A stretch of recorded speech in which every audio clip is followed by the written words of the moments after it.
পিসি ভাইপো দুজনেই বলছেন এসআইআর করতে দেব না, আন্দোলন হবে। কিন্তু এসআইআরও হবে, বাংলাদেশি মুসলিম অনুপ্রবেশকারীদের নামও বাদ যাবে। আপনারা বিএলওদের যতই প্রভাবিত করুন, আমরাও আছি। 52 জন বিএলও বিহারের জেলে আছে, এটা মাথায় রেখে তৃণমূলের কথা শুনবেন। নির্বাচন কমিশনের কথার বাইরে গেলে বিহারের বিএলওদের মতো আপনাদেরও জেলে কাটাতে হবে। বিএলওরা নির্বাচন কমিশনের কথায় বাইরে গেলে জেলে ঢোকানোর তথ্য প্রমাণ রেডি করে দেবে বিজেপি। আর বিএলওদের সতর্ক করলেন বিজেপি নেতা। এসআইআরকে কেন্দ্র করে বাংলার রাজ্য রাজনীতি ক্রমশ উত্তপ্ত হচ্ছে। মঙ্গলবার এসআইআর ঘোষণার পর থেকেই বাংলায় শুরু এসআইআরের দ্বিতীয় পর্যায়। এই আবহে এবার মুখ্য নির্বাচন কমিশনার জ্ঞানেশ কুমারের উদ্দেশ্যে হুঙ্কার দিয়েছেন তৃণমূল নেতারা। দক্ষিণ 24 পরগনার বিষ্ণুপুর থানার অন্তর্গত গাববেরিয়ায় জগদ্ধাত্রী পুজোর উদ্বোধনে যান রাজ্যের বিরোধী দলনেতা শুভেন্দু অধিকারী। সেখানে সাংবাদিকদের মুখোমুখি হয়ে শুভেন্দু বলেন, পিসি ভাইপো দুজনেই বলছেন এসআইআর করতে দেব না, আন্দোলন হবে। কিন্তু এসআইআরও হবে, বাংলাদেশি মুসলিম অনুপ্রবেশকারীদের নামও বাদ যাবে। আপনারা বিএলওদের যতই প্রভাবিত করুন, আমরাও আছি। 52 জন বিএলও বিহারের জেলে আছে, এটা মাথায় রেখে তৃণমূলের কথা শুনবেন।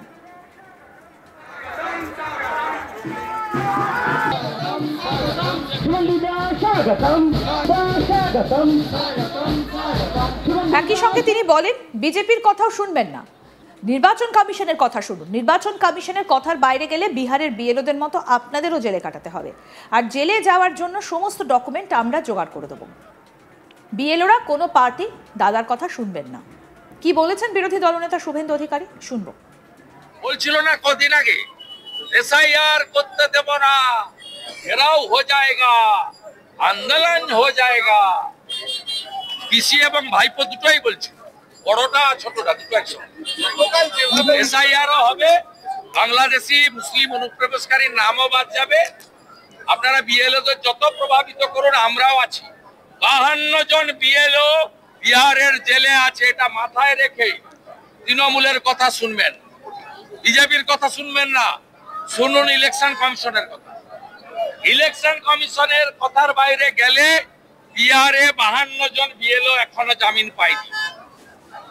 আপনাদের কিন্তু জেলে কাটাতে হবে। আর জেলে যাওয়ার জন্য তথ্য ডকুমেন্ট আমরা জোগাড় করে দেব।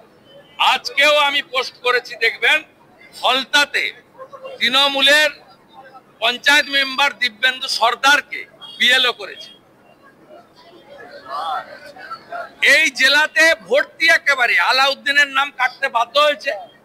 আলা অঞ্চলের সভাপতি, তার বউ পঞ্চায়েত সমিতির চেয়ারম্যান। আজকে বিধান সর্দারে দিয়েছি, প্রত্যেক দিন দেব, তাড়া করে করে দেব, খুঁজে খুঁজে দেব।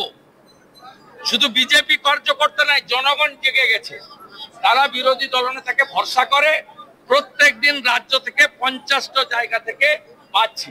বিএলওরা কোন পার্টি, কোন দাদা দিদির কথা শুনবেন না।